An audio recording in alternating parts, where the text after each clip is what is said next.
tests a day by the end of October. We now have 5 Lighthouse labs operating across the UK, with 2 more announced yesterday, and significant progress on next-generation testing technologies. Scott Benson. Thank you, Mr. Speaker. May I congratulate my right honourable friend for the tremendous progress he has made over recent months in increasing our testing capacity, including the delivery of a new site within my own constituency. The recent announcement regarding care homes is to be welcomed, and so may I ask how quickly my right honourable friend thinks the trial process can be concluded so we can roll out a nationwide scheme to ensure that those in care homes can finally see their loved ones once again. Mr. Speaker, we've discussed many times in this House the importance of the use of testing because of this terrible dilemma of wanting to keep people safe in care homes, yet also wanting to allow visiting. And testing can help to resolve that. The pilots are ongoing now in some parts of the country, and I very much hope we can get to the position where we can offer testing to enable visiting across the country before Christmas. Speaker, can I welcome the current testing pilots happening, including in Southampton? Can my right honourable friend say how the government will be able to support local authorities and public health teams on the logistics of mass testing, particularly in large rural areas like Hampshire?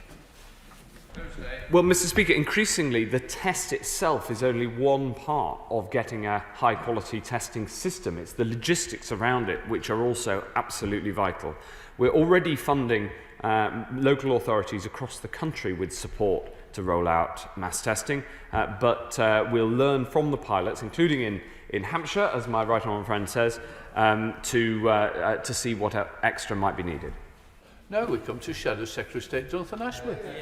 Mr. Speaker, testing, backed up by tracing and isolation, is key to avoiding further lockdowns. Now, yesterday at his press conference, we heard that Tier 1 has had very little effect and that the tiers must be strengthened. So can he confirm that it's the government's intention to impose a tougher set of restrictions on Tier 1 areas post this lockdown? Mr. Speaker, it is too early to do the analysis that the honourable gentleman requests, but of course we remain vigilant. We'll soon be asked to make a decision on the future of the lockdown, so the earlier we get that information, the better. Now, testing is crucial. Testing for NHS staff is crucial for dealing with the backlog in NHS care. Last week, we learnt that 139,000 people are waiting beyond 12 months for treatment. We now know that 252,000 people are waiting beyond 18 weeks for orthopaedic surgery. This is often hips and knee replacements. 233,000 patients are waiting beyond 18 weeks for eye surgery. Many could go blind. People are waiting longer for gynae surgery, for heart valve surgery. Many are languishing on trolleys in dangerously overcrowded A&Es. So as well as testing NHS staff, the ministers have promised us to give the NHS whatever it takes. Can he guarantee that the spending review will deliver the resources and beds and capacity to bring waiting lists down? The good news is, Mr. Speaker, that we are managing to continue to drive through the backlog that understandably built up in the first peak. And so I think that the honourable gentleman, instead of attacking the NHS, should be backing the NHS and thanking them for the incredible hard work that the NHS are doing right now and will be doing over this winter. We now have a substantive question to Minister Agar from Mike Wood. Thank you, Mr. Speaker. The Prime Minister has announced £3 billion to support NHS capacity this winter. Among other things, this money funds our Nightingale hospitals, so surge capacity is available. It funds the NHS's ongoing access to additional independent sector capacity, and it also supports the safe discharge of patients, helping reduce pressure on beds. In addition, £450 million of capital funding has been announced to upgrade and expand A&Es across the country to help prepare the NHS for winter, and that money is already being spent. Right, let's head up to Dudley to Mike Wood. Mike Wood. Thank you, Mr. Speaker. The £3 million announced for Dudley to increase winter capacity is hugely welcome. But will my honourable friend also look at Dudley's bids for capital funding for a hybrid theatre and for reconfiguration of critical care? And will he join me on a visit to Russell's Hall so that he can see the transformative effect that those projects would have on care for patients in Dudley South? Thank you, Mr Speaker. I'm delighted my honourable friend's constituents will benefit from £3 million to increase capacity at Russell's Hall Hospital in Dudley as part of that investment to upgrade A&Es ahead of winter. Future NHS capital spending will of course be determined at the upcoming spending review, but once our settlement has been confirmed with the Treasury, we will consider carefully how projects are prioritised within it. In the meantime, I would encourage the Dudley Group NHS Foundation Trust to discuss their proposals with NHS England and Improvement, and I would of course be both happy to meet him to discuss this because I know how hard he campaigns on this issue, but also I'd be delighted when I'm able to take him up on the offer of a visit. And the Minister Madders. Thank you, Mr Speaker. The NHS will only survive the winter if its workforce is valued and supported. The evidence from the BMA to the Select Committee this morning was stark. So does the Minister understand how demoralising it is for staff to hear reports that they may face yet another 2-year pay freeze? I asked the government benches to rule this out last week. I got no answer, so I asked them again today. Will they rule out a pay freeze for NHS staff? Well, I'm grateful to the honourable gentleman. He's quite right to highlight the amazing work that our NHS and social care workforce have done throughout this pandemic, as they do every year, and I pay tribute to them for that. As he'll know, the NHS agrees with its staff multi-year pay deals set by independent recommendations, and we continue with that process. Sarah Olney. Question 7, Mr Speaker. Thank you very much, Mr Speaker. In addition to giving local directors of public health access to tests, NHS Test and Trace will provide access to training, clinical, operational and service design guidance and communication and engagement support. And in addition, all local authorities have funding available up to £8 per head of population to support the rollout. Sarah Olney. Thank you very much, Mr Speaker. I welcome the allocation of lateral flow tests to both Kingston and Richmond in my constituency to allow for mass testing. Can he confirm that in addition to the support he's just outlined for the testing, will there also be additional resources to support local tracing efforts and also to support those who are found to need to isolate? Well, absolutely. The funding to support people who need to isolate is in addition to the funding I just outlined, which supports both the rollout of mass testing and local contact tracing, and we always keep these things under review. Richard Thomas. Mr Speaker. Thank you, Mr Speaker. I'd like to take question 8 and question 9 together. We have a 4-month stockpile of all COVID-critical PPE in place. Thanks must go to the tremendous contribution from UK manufacturers, including Honeywell in Motherwell in Scotland, who now make 70% of our PPE needs. That we have distributed 4.7 billion items, ensuring health and care providers and others have access to the critical protective equipment that they need to help keep everyone safe. Richard Thompson. Thank you, Mr Speaker. According to Treasury figures, the UK Government has spent £15 billion to date on PPE contracts, and the majority to date have been awarded without open tendering, often to those with connections to the governing party or to companies with no PPE experience at all. Does the Minister consider it's acceptable that instead of that resource being used to protect frontline healthcare staff, that so much of it has been squandered on millions of items that are absolutely unusable because they don't meet NHS standards? And how does the Minister propose to restore this government's reputation for competence and probity and openness in the tendering process? The global pandemic presented us with unprecedented challenges in securing the volumes of PPE required. We moved swiftly in order to make sure that we kept people safe. We procured goods and services and worked with extreme urgency in accordance with procurement rules and Cabinet Office guidance. All offers were prioritised based on volume, price, clinical acceptability and lead time. I am happy to reiterate we have 4 months' supply. Martin Day. Thank you, Mr Speaker. The UK Government removed the zero VAT rating for PPE on the 1st of November, increasing costs by 20%. Now, social care and other frontline services are already having to pay higher prices and to buy larger quantities of materials. So why is this government making it even more expensive to protect key workers during what is the second wave of COVID? Here. I'd like to thank the honourable gentleman. In the main, many of our frontline operators are getting it free. Social care, general practice, dentistry, optometry, etc. The relief was designed specifically to relieve the burden of VAT on sectors particularly affected by coronavirus while supply didn't match demand. Now the government is able to supply COVID-related PPE to across all sectors. The burden of VAT will still not fall on frontline providers. For all COVID-related PPE and demand will be met. Most businesses that make taxable supplies can recover the VAT that they incur on purchases of PPE as business expenses. They will therefore be able to reclaim all VAT after the 31st. But I would reiterate, the majority of frontline healthcare, it is free. Shadow Minister Dr Arlene Carr. Thank you very much, Mr Speaker. The price of an FFP2 mask bought by the government increased by 1,400% in just 6 weeks to the end of May, and gowns by 350%. I welcome all efforts by the government to procure PPE, but I have concerns that we may not be getting a fair price. One company, PPE MedPro Limited, was given government contracts worth over £190 million. PPE MedPro Limited had no previous experience and coincidentally was only set up on the 12th of May 2020. Reports have suggested that this company has substantial links to Conservative Party donors. So can the Secretary of State or the Minister categorically assure the country that no Conservative Party donors are profiteering from the pandemic? Thank you.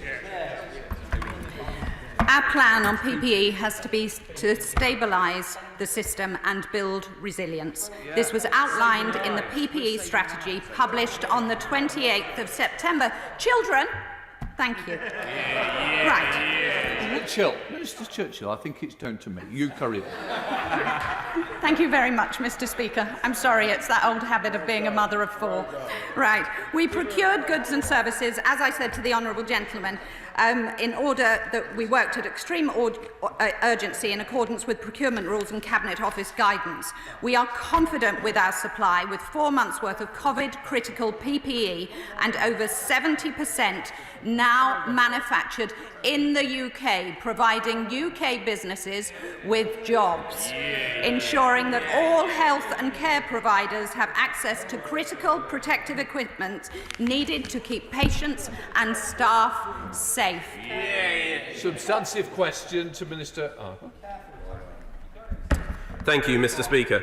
With your permission, sir, I will group questions 11 and 12 together.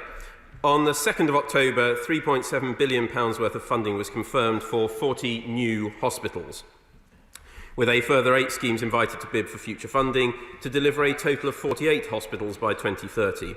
4 in the programme are already in construction, 3 others have commenced early enabling works on site. The hospital building programme is, of course, in addition to significant upgrades to 20 hospitals, which will be complete by March 2024 and part of a wider programme of investment. Head to Ludlow with Philip Dunn. Philip Dunn. Thank you, Mr Speaker. I'm very grateful to the Minister for those clarifications, which I obviously welcome this programme.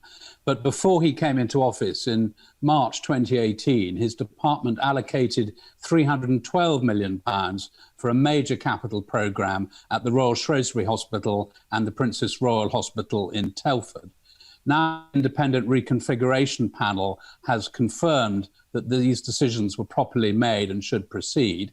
The Trust is seeking approval from his department for advance of funds for enabling work by architects, structural art. Can he confirm when this requested £6.3 million will be forthcoming? Thank you, Mr Speaker. Well, I'm pleased to confirm to my right honourable friend, a distinguished predecessor of mine in this office, at this dispatch box, that £6 million worth of funding has been approved in principle, allowing Shrewsbury and Telford Hospital NHS Trust to develop their plans and produce a business case for this scheme. The Department will continue to work closely with the Trust to understand how the right support can be provided centrally to develop an affordable case for the overall scheme and to maximise the impact of this funding, and I will be writing to my right honourable friend with more detail later today. Mr. Speaker, the independent reconfiguration panel overwhelmingly backed the plans for the development at the Epsom and St Helier Trust. Does my honourable friend agree with me that the Labour Party should take away the threat of a JR and allow this investment to take place so that my constituents and the constituents of South West London can benefit from greater access and greater quality healthcare? Thank you, Mr. Speaker. Well, I'm delighted that my right honourable friend, the Secretary of State, recently gave these plans the green light following independent advice from the IRP, and I'm pleased that this will mean my honourable friend's constituents, and indeed many others, will benefit from a new state-of-the-art NHS hospital in Sutton. Patients and the public will now be engaged in shaping the detail of the new services, and I would encourage all local people to participate positively in that process, and the Council and others to get behind this scheme and this record investment by this government in his area. Number 13, please, Mr. Speaker. Thank you very much, Mr. Speaker. I have regular discussions with the Chancellor of the Exchequer and others. The best strategy, both for health and the economy, is to suppress the virus, supporting the NHS and the economy until a vaccine can make us safe. I thank my right honourable friend for that answer. The economic effects of the lockdown on the hospitality sector particularly is very severe. In large constituencies like Thirsk and Malton, the infection rate can vary significantly across different districts. When he moves the allocation of back to a tiered system on December the 3rd, would he look at allocating these by districts rather than by county to keep the economy as open as possible? Well, throughout the process of the tiered system, we've always looked at a level of granular detail, whether that be district council level or indeed at ward level in some cases, to make sure that we have the appropriate measures in the appropriate places. Whilst it's too early to say exactly how we'll proceed from the 3rd of December, Mr. Speaker, that's a commitment that I can make to my honourable friend. Let's head up to Scotland to SNP spokesperson Dr Philippa Whitford. Dr Whitford. Thank you very much, Mr. Speaker. As I have highlighted previously, COVID isn't just spread by droplets, but also by airborne particles. So good ventilation is key to reducing the risk of spread indoors, such as in hospitality. On the 20th of October, the Secretary of State agreed to speak to the Chancellor about removing VAT from ventilation and air purification systems to make them more affordable. Can he tell us what discussions he's had with the Chancellor and what was the outcome? Well, there has been work on promoting ventilation in government. The Honourable Lady is absolutely right that ventilation is important and that the scientific evidence on the aerosol transmission of coronavirus that evidence has strengthened over recent months. Turning to Dr Whitford, Dr Philippa Whitford. Thank you very much, Mr. Speaker. If that's the case, can he clarify if we will hear an announcement from the Chancellor in the near future on supporting the installation of such systems? Even with the good news about potential vaccines, it will be a long time before most of the population are vaccinated. So what is the Secretary of State's strategy to control COVID over the coming year? Well, our strategy is to suppress the virus and support the NHS and support the economy until a vaccine can make us safe, and increased ventilation can help to reduce the transmission and so is an important consideration amongst many others for how we tackle this disease. A substantive question to Minister Churchill. Substantive 16 question. Thank you very much, Mr. Speaker. In this Mouth Cancer Action Month, it's a timely reminder that everybody should seek advice if worried. Early in the first wave, dental services were suspended, but rapidly, over 600 urgent dental centres were set up to deliver care. Since June, dentists continue to prioritise urgent treatment, vulnerable groups and provide routine care across the dental network. They have worked hard to restore dental activities while keeping patients and staff safe due to some aerosol generating procedures, meaning that we have to take particular care in the dental sector. Heading to Lancashire with Rosie Cooper. Rosie Cooper. Thank you, Mr. Speaker. I recognise the Minister's comments that people are trying to get back to work in dentistry, but the reality is that there is a massively reduced dental capacity. Routine dental work is not going ahead as easily as people might imagine. And dentistry also plays a vital role in identifying mouth cancers. And following on from a previous question, I wonder what help the Minister can give to dental surgeries to improve their capacity, as they currently have to have an hour's gap between patients. So I understand that ventilation systems are available which can help, but unfortunately they are very expensive. So what help can ministers give to enable dentist surgeries to purchase this equipment? What help can you give? Can grants be made available? This is a really urgent question. Minister. I recognise the Honourable Lady's concern in this area. I would like to assure her that I'm working closely with NHS Improvement and the Chief Dental Officer. I've held several meetings over the last week alone, and tomorrow I'm meeting with the Chair of the BDA. Some of the areas of challenge that she articulates, like fallow time and so on, are things that we are actively working at pace on, and as well as looking at specific testing solutions for dentistry. But we are also looking at the issue of ventilation, and I would be happy to report when further work has been achieved. We now have a substantive question to Secretary Hancock.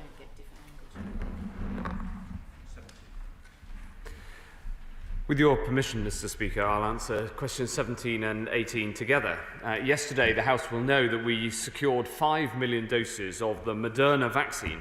So we've now secured access to 355 million vaccine doses through agreements with 7 separate vaccine developers, and we've secured this for the whole of the UK. Heading down to Cornwall with Cheryl Murray. Cheryl Murray. Thank you, Mr. Speaker. Can I thank my right honourable friend for that answer and ask what assessment has he done of the logistics necessary to deliver a vaccine to more rural areas like Cornwall?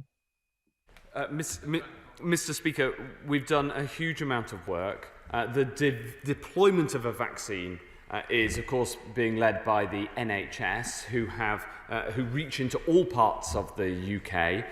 And our principled approach is that we will deploy the vaccine according to clinical need in every single part of the UK at the same time. And that, of course, includes rural areas. There's a significant amount of work that's gone on in how best to deploy to rural areas, especially because some of the people who clinically will need to get the vaccine first also are those who might find it most difficult to travel. So it's a very, very important question on which a huge amount of work is being done.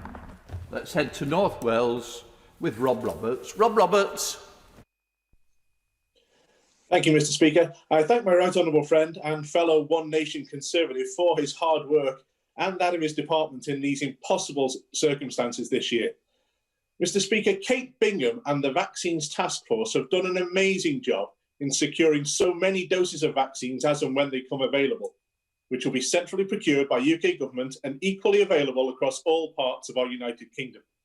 Does my right honourable friend agree that this shows the power of all parts of the UK speaking with one voice and working together for the good of our entire union?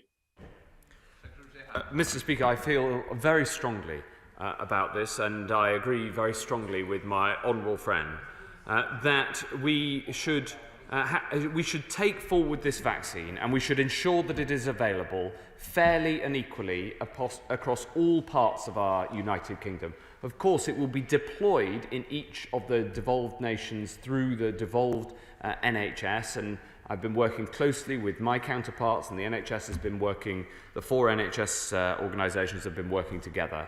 But ultimately, let us hope that should a vaccine become available, because we still don't have one authorised yet, but should one become available, it will be a moment at which the whole country can come together in support of making sure that those who are clinically most vulnerable will get support first wherever they live. David Collins. Mr. Speaker, question 19. Mr. Speaker, the Culture Secretary and I discuss regularly with social media platforms the action that's needed to tackle vaccination disinformation online.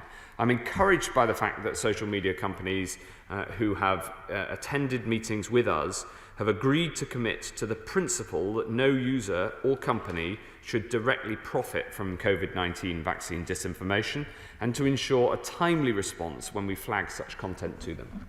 David Collins. It's obviously tremendous news that the vaccines will be available and people in the UK may be amongst some of the first in the world to receive it. But it's important there's public confidence in the vaccine. The anti-vaccine movement is damaging, it's a threat to public health. And does he agree with me that social media companies should not just be taking down anti-vaccine material when they're notified of it, but proactively looking for it on the internet and removing it themselves? Yes, absolutely. A critical part of tackling disinformation is providing the accurate, fair and objective positive information. And my right honourable friend is absolutely right about this point. The social media companies are working, and we are providing content for them to ensure that the proper, accurate information that the public can trust from the NHS about the effectiveness of vaccines can be promoted, as well as taking action to remove information that is not accurate and not correct. Now a substantive question to Minister Waitley. Number 20. Thank you, Mr. Speaker. Visits from loved ones are what makes life worth living for many care home residents, yet sadly these have been too few over the last few months. Unlike the first lockdown, during this period of national restrictions, we want visits to be able to continue, and that's why we published new guidance on the 5th of November, advising care homes of the steps they can take to allow safe visiting while there are high rates of COVID in the community. Yesterday, we launched our visitor testing trial and plan to offer visitor testing to care homes across the country by Christmas. Let's head to Lewisham to Ellie Reeves. Ellie Reeves. Thank you, Mr. Speaker. There are almost 2,000 people living with dementia in Lewisham, and for those in residential care, a lack of social interaction through visits can cause their condition to deteriorate. Testing for family and friends is the way forward, but the government's pilot for this was only launched this week, and just 20 care homes are included. With the festive period rapidly approaching, why wasn't this done months ago? And isn't it just another example of the government delivering too little, too late? Minister. Thank you, Mr. Speaker. Well, we've been testing and have prioritised testing in care homes going back as far as May, where we've been carrying out whole care home testing. We're now testing over 500,000 staff and residents in care homes every week. Now, as testing capacity increases, we are indeed launching the visitor testing trial, 20 care homes across Hampshire, Devon and Cornwall, and we will use the lessons from that trial to roll out testing more widely across the country as fast as we possibly can. Minister Campbell. Thank you, Mr. Speaker. I'm afraid the government's pilot scheme simply fails to understand the scale or urgency of the task. The average time someone spends in a care home before they pass away is 2 years. So after 8 months of not being able to visit, families don't have a moment to lose. If the government believes weekly tests make it safe for care home staff to go to work, why not just do the same for families? So will the Minister now agree that a proportion of the 157,000 tests that are currently spare capacity every day will be ring-fenced for family visits so we can safely bring all families back together in time for Christmas? Thank you, Mr. Speaker. Look, I absolutely want to enable relatives to go and visit their loved ones in care homes. But we do have to remember, we're against a backdrop, COVID is incredibly cruel to those living in care homes. We've seen outbreaks that have gone from one resident to across almost all residents within a few days, and staff also affected. So we have to get the balance right. We have to make sure that we do this in a way that is safe to residents and staff. That's why we're carrying out the trial, to learn the lessons, so we do it right, and so we can then safely roll out testing and more visiting across the whole country. Exactly. We know a substantive question to the Secretary of State. Mr. Speaker, the Liverpool pilot will help inform a blueprint of how mass testing can be achieved and how rapid testing can be delivered at scale. And we're now making mass testing available right across the country. We now go to South Derbyshire. Heather Wheeler. Heather Wheeler. Thank you very much, Mr. Speaker. I thank my right honourable friend for his reply. Can I ask my right honourable friend to agree to extend the pilots for rapid testing to the whole of Derbyshire and Derby, to give the pilot real worth, to compare our semi-rural area with the urban area of Liverpool? Thank you very much, Mr. Speaker. Well, we are now issuing test kits to 84 directors of public health across the country, and I'm very happy to work with Derbyshire and Derby to make sure that their request and my honourable friend's request is taken up, and we can make this happen. Angela Riedel. Thank you, Mr. Speaker.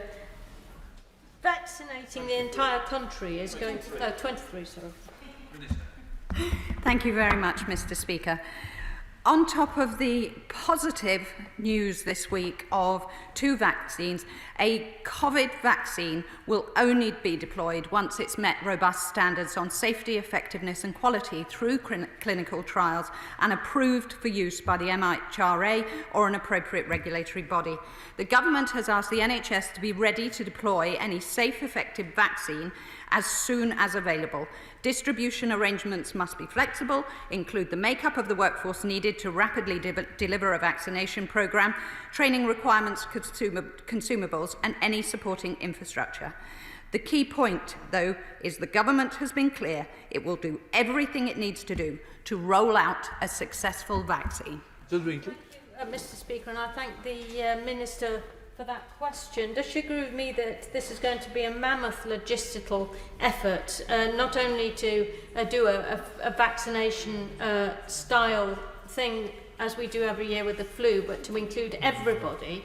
And also it looks, Mr. Speaker, like vaccines to be effective may have to have 2 injections rather than 1, which doubles the number. So can she give any view at this stage, given the logistical efforts that are going in, how long it will take, in her opinion, for us to be able to safely vaccinate everybody in the country? So thank you very much, Mr. Speaker. Firstly, I would like to place on record my enormous thanks to Liverpool and its local leadership in how it has helped us both with repatriating from Wuhan, with the mass testing, and I am sure, once again, Liverpool will step to the fore with any help that we might need for deploying the vaccine. We will deploy it as fast as it is. There is a process. We have to know it's safe through the regulatory framework. We then have to know that as it arrives from the manufacturers, we can distribute it at pace. We are aiming to do that, and every sinew is being strained to make sure we can deliver as swiftly as possible. The entire population wants to get on with living a normal or a more normal life. Sir David. 24, Mr. Speaker. Thank you, Mr. Speaker.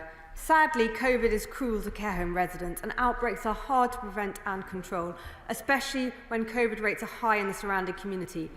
As set out in our winter plan for adult social care, we have a regime of regular testing for staff and residents, are supplying PPE to care homes, have been offering training in infection prevention and control backed up by CQC inspections, and are providing £1.1 billion to social care specifically to go towards the costs of infection prevention and control. Sir David. My honourable friend has already touched on this subject, but as she will be aware, since April, many people have not been able to visit relatives and loved ones in care homes. So will she tell the House again, please, what is being done to improve testing, roll out the vaccine for flu to make sure that these visits can resume safely after the latest lockdown? I thank my honourable friend for his question, and he is indeed a great advocate for the care sector, for those who receive care and the workforce in the South End West. Yesterday, we launched a trial of visitor testing and plan to offer this to care homes across the country during December. To his question about flu vaccinations, this year we are carrying out the biggest ever flu vaccination programme. So far, the majority of care home residents have been vaccinated, but there's further to go for care staff. And I would urge any care worker who's yet to have the flu jab to make sure they get it over the next few weeks. Somewhere. Question 25. Thank you, Mr. Speaker. Our winter plan sets out what we are doing to support adult social care during the second wave of the pandemic, including supplying free PPE to meet social care's COVID needs across domiciliary care, daycare services and personal assistance, as well as to care homes, and includes a further £546 million of funding for the Infection Control Fund, bringing the total we're providing to social care for infection control to £1.1 billion. Somewhere. Thank you, Mr. Speaker. The new mega labs opened in 2021, one of them just down the road in Leamington Spa, is very welcome news for the care sector in Stourbridge, who need fast access to testing to carry out their amazing work, not forgetting that these mega labs will bring thousands of jobs to the Midlands. The UK is already #1 in Europe for testing capacity. With these new labs on stream, it will double again. Will my honourable friend commit to prioritising the social care sector in this new capacity? Minister. Thank you, Mr. Speaker. To her question, the answer is yes. Adult social care has already been at the front of the queue for testing. Care homes in Stourbridge and those across the country have had whole care home testing since May. We've now sent out over 13 million test kits to care homes. Every week we're testing over 500,000 staff and residents, with nearly 90% of results back within 72 hours. And I will continue to make sure social care is a priority, going beyond care homes to include domiciliary care and supported living as we increase testing capacity. Number 26, Mr. Speaker. The indirect impact of COVID-19 has been significant for pregnant women and their young families. Yes, oh, sorry, Mr. Speaker, I'm taking 26 and 27 together. Sorry, I thought one had been withdrawn. The impact of COVID-19 has been significant for pregnant women and young families. Support for families is a priority, and it means short and long-term harms can be prevented, and health visiting teams have continued to support and prioritise high-need families. We have also gone to great lengths to ensure that informal support networks who have been there in the past to support mothers and young babies can remain and provide the support that they were unable to do during the first wave. I know my honourable friend is very well aware of the desire of new families to return to face-to-face services just as soon as possible. But does she agree with me that the amazing work of so many in the early years sector to deliver online and digital services at this incredibly difficult time must not be lost? So when we do return to face-to-face, we also need to capture all of the amazing learning of digital and make sure we can amplify support for new families that way. Mr. Speaker, I absolutely agree with my own friend. First of all, may I pay tribute to the work that she has undertaken throughout her career with families, parents and young babies, and early years, particularly the first years of a child's life. And I'm sure the whole House on both sides anticipates with hugely anticipation. Sorry, what am I trying to say? We are very excited about receiving her review into early years and young families. And she's absolutely right. Using digital technologies has enhanced so many areas during both the first lockdown and throughout our time with COVID in mental health, but also with young families and children. And in a way, it's been a catalyst where we have embraced technology in all areas across health service delivery, and we are making sure that we continue to do that and we do not lose the moment. Thank you, Mr. Speaker. Many low-income families have really struggled to make ends meet during lockdown. For families with babies under 1, they are only entitled to Healthy Start vouchers of £6.20 a week, which is not enough to buy any infant formula that I can find on the market. In Scotland, by contrast, is the equivalent of £8.50 per week for Best Start Foods in Scotland. The All-Party Group on Infant Feeding and Inequalities, which I chair, did a report into the cost of infant formula in 2018, which recommended the uprating of Healthy Start vouchers. because with the cost involved in buying formula for families, families are watering down that formula or feeding their babies on unsafe alternatives. So will she urgently look at the uprating of Healthy Start vouchers to ensure that low-income families can claim their entitlement, because many do not? I will take away the Honourable Lady's comments and we will look at it. Gareth Bacon. Number 28, Mr. Speaker. Thank you, Mr. Speaker. And with your permission, I will group questions 28 and 29 together. The Government is supporting the NHS's ambition to continue to restore elective services for non-COVID patients, whilst of course recognising the pressure on services from COVID-19 infection control, with September statistics showing services already restored to around 80% of last year's levels. 2.9 billion of additional funding has been made available from the 1st of October to manage ongoing COVID-19 pressures alongside recovering non-COVID activity levels. Thank my honourable friend for his response. Given the difficulties faced by the National Health Service due to COVID-19, what considerations are being given to additional initiatives or management of existing resources to address patient demand and break the backlog of non-COVID related treatments, such as diagnostic interventions for cancer? Thank you, Mr. Speaker, and I'm grateful to my honourable friend. The NHS is working hard to maintain elective activity as far as possible during the second wave, with extra funding as set out. As shown in published September data, hospitals are carrying out more than 1 million routine appointments and operations per week, with around 3 times the levels of elective patients admitted to hospitals than in April, with many hospitals innovating to get through their lists. For example, in Buckinghamshire, Oxfordshire and West Berkshire NHS STP, they've set up additional bespoke cataract units to deliver services. And of course, this is in addition to the use we've been making of independent sector sites to assist the NHS, with almost 1 million NHS patient appointments taking place within those facilities. Mr. Speaker, one of the adverse consequences of the first lockdown was that many people failed to seek treatment because they were afraid of the virus. But due to good planning and hard work, the staff of the Norfolk and Norwich University Hospital are able to treat COVID patients while still undertaking the normal work of the hospital. Does my honourable friend agree that the people of Broadland should continue to seek medical assistance when they need it, confident in the knowledge that it will be provided in a COVID-safe and effective manner? Thank you, Mr. Speaker. I share my honourable friend's fulsome praise for the staff at NNUH and the work they are doing. They have a very strong champion in him.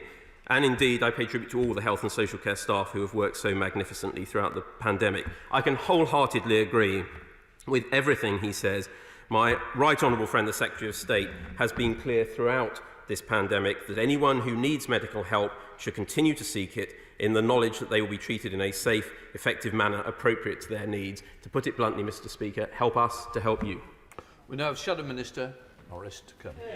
Thank you, Mr. Speaker. For cancer care, we're still dealing with the backlog from the first wave, but now hear of treatments being cancelled during the second wave. Extremely vulnerable, immunocompromised cancer patients need COVID-free wards and staff need regular testing. Similar backlogs to the first wave could be the difference between life and death. I ask this at every health questions, but am yet to receive a persuasive answer. What are the government going to do differently in order to restore cancer services?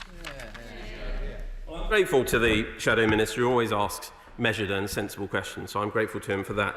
And he's right to raise it, but I'm very happy for him to raise with me any specific incidents of where urgent cancer care is being cancelled in this current situation. We have worked extremely hard, as has the NHS, to ensure that treatments such as that and emergency and urgent treatments can continue. He asked what we're doing differently.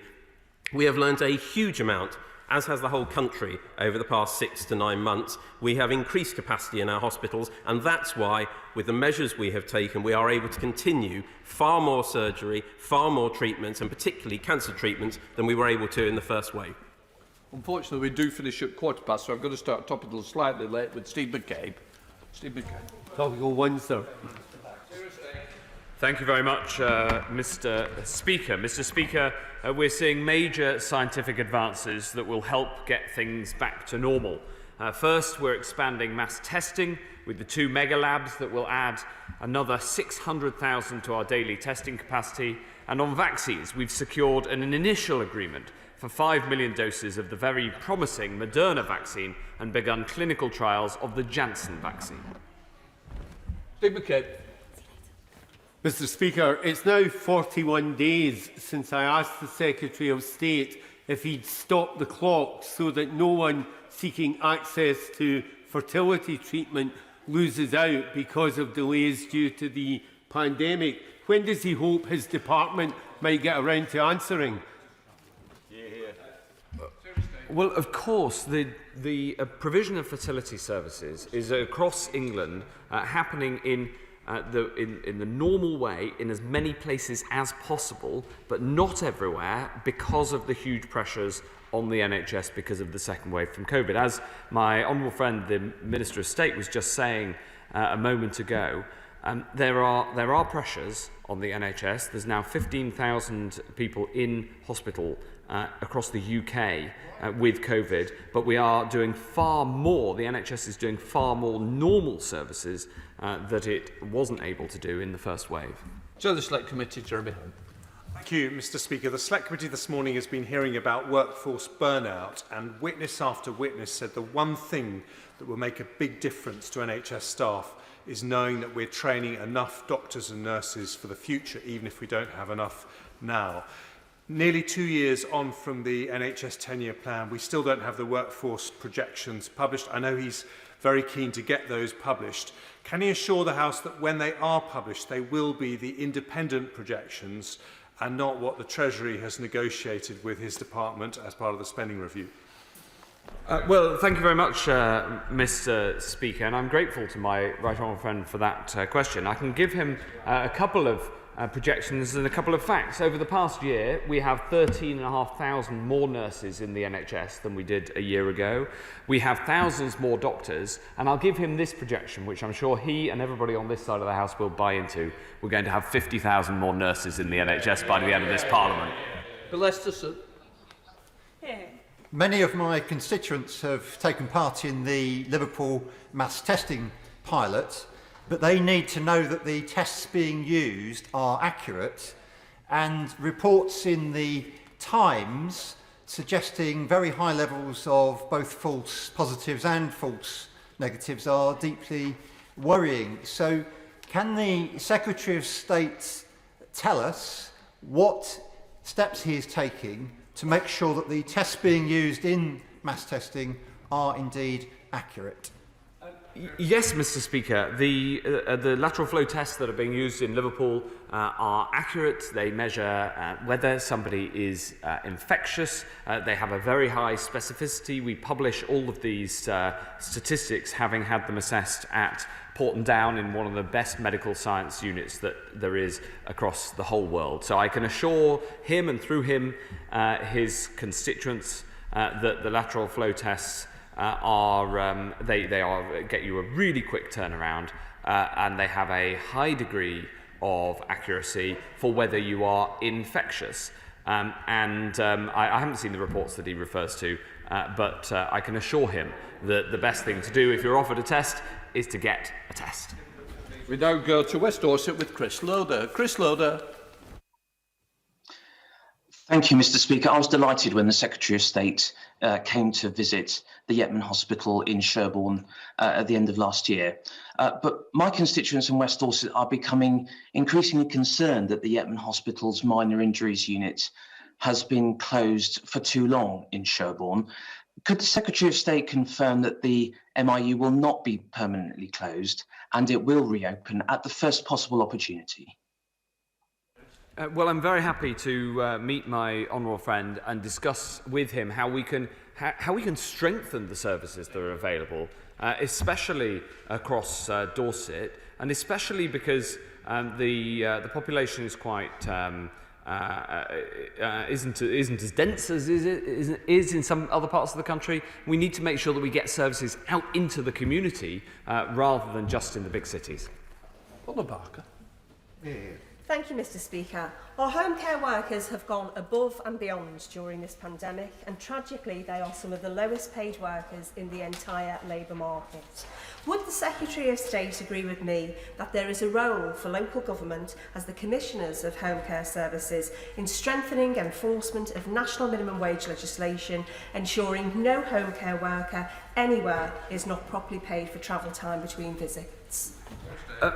Mr. Speaker, as a proud supporter of the introduction of the national living wage, which was done by the Conservative government, I am a big fan of the pay increases that we've seen for some of the lowest paid people in the country, including some of those working in social care, including the home care sector about which she speaks. National living wage legislation is not a nice to have, it is mandatory, and all employers must follow it. Thank you, Mr. Speaker. Can I thank my right honourable friend for all his incredibly hard work over these recent months. I'm delighted that Scunthorpe Hospital has received significant funding, which will help with those short to medium term pressures, but he will know that Scunthorpe is in need of a much more significant upgrade. When he's able, will he meet with me to discuss a way forward? Thank you. Yes, I'll be very happy to meet with my honourable friend. She has been a champion for Scunthorpe and supporting Scunthorpe Hospital. I'm really glad we've been able to make an investment into that hospital. I'm very happy to meet with her to talk about what more we can do. We now come to South Yorkshire with Dan Jarvis. Dan Jarvis. Thank you very much, Mr. Speaker. NHS Blood and Transplant has recently reported a dramatic reduction in some transplant operations. As one example, living kidney donations are down 3/4 on last year. So can I ask what steps the department are taking to ensure that patients who require an organ receive the life-saving operation they so desperately need? Yes, absolutely, Mr. Speaker. The right honourable gentleman and I share a passion for ensuring that organ donation is possible and is supported wherever it is needed. It's something that's very close to my heart through personal experience of a friend, I should say, not me. And I know that he has raised this and indeed driven a change in the law. I'm glad that the change in the law to an opt-out system has happened. But clearly, during the first lockdown, there was a slowdown in the number of donations. We don't want to see that, and there are more services available in the second peak of this coronavirus crisis, and I look forward to working with him and others to make sure that organ donation is as high as it possibly can be. Joe Gideon. Thank you, Mr. Speaker. The Royal Stoke University Hospital in my constituency has warned that the rising level of obesity is becoming an increasingly serious problem. With nearly 1 in 7 adults considered obese in Stoke-on-Trent Central, does my right honourable friend agree with me that tackling rising levels of obesity has never been more important for our public health and should remain a priority for our government? Yes, I do, and so does the Prime Minister. We feel very strongly about this. It's so important that we have the work across the country to tackle obesity, and COVID has only made that more urgent because we know of the link between obesity and risk of dying from COVID. So I look forward to working with my honourable friend and others to make this happen. Rachel Baskell. Mr. Speaker, York's contact tracing has proved to be incredibly effective, not just in its reach, but also in persuading people to isolate. However, they're not getting data through until around day 5 from when people are having a test. And of course, they could be so much more effective if they had that data on day 1. So will the Secretary of State look at York being a pilot to having immediate access to the data and the resources necessary to really get on top of this virus and lock it down? I'm very happy to work with the Honourable Lady and the Director of Public Health in York and obviously with NHS Test and Trace to make sure this link-up is as effective as possible. Jonathan Gillis. Thank you, Mr. Speaker. My right honourable friend will be aware that nosocomial spread is high in the NHS and that transmission is sometimes via staff. In order to help the amazing teams at the Royal Stoke University Hospital and Hayward Walk-in Centre, can my right honourable friend give guidance that stops substantive staff working bank, agency and locum shifts in other hospitals to help reduce transmissions? Well, I'm very happy to look into this idea, making sure, of course, we also have the availability of staff, which is critical. We've just had 2 questions from Stoke-on-Trent, Mr. Speaker. Can I just say how much I appreciate the work of everybody at the Royal Stoke, who I know are doing so much, and there are difficult circumstances there because of this second wave, which is quite significant in Stoke, and I want to thank everybody at the Royal Stoke for all the work they're doing. Send up to Scotland with Jamie Stone. Jamie Stone. Thank you very much, Mr. Speaker. Clearly, I was very pleased with the Secretary of State's answer last week to me that the vaccines would be rolled out on a needs basis. Now, clearly, as the House knows, I represent a vast and very remote constituency. What worries me is the thought of elderly and vulnerable constituents having to travel long distances to get the vaccine. Now, health is devolved in Scotland, but I wonder if the Secretary of State could tell me what proposal he has in England and Wales to take the vaccine to those people who are elderly or vulnerable, and would he share that methodology with the Scottish Government? Yes, I'd be very happy to do that. We're proposing roving teams to be able to get out into rural communities across England. And I know that there's discussions going on between the NHS in England and in Scotland who are responsible for the deployment of this vaccine. But it's a critical principle that it should be deployed according to clinical need, not according to where you live across the United Kingdom. Let's head up to Greater Manchester with Mary Robinson. Mary Robinson. Thank you, Mr. Speaker. Whilst COVID has highlighted the value of our care workers, it remains generally low-paid, high-turnover employment. A route into nursing would give care workers more opportunity to progress and build a career. Would the government consider fast-tracking a specialised training course for care workers seeking to go into nursing, which reflects the many transferable skills which they have?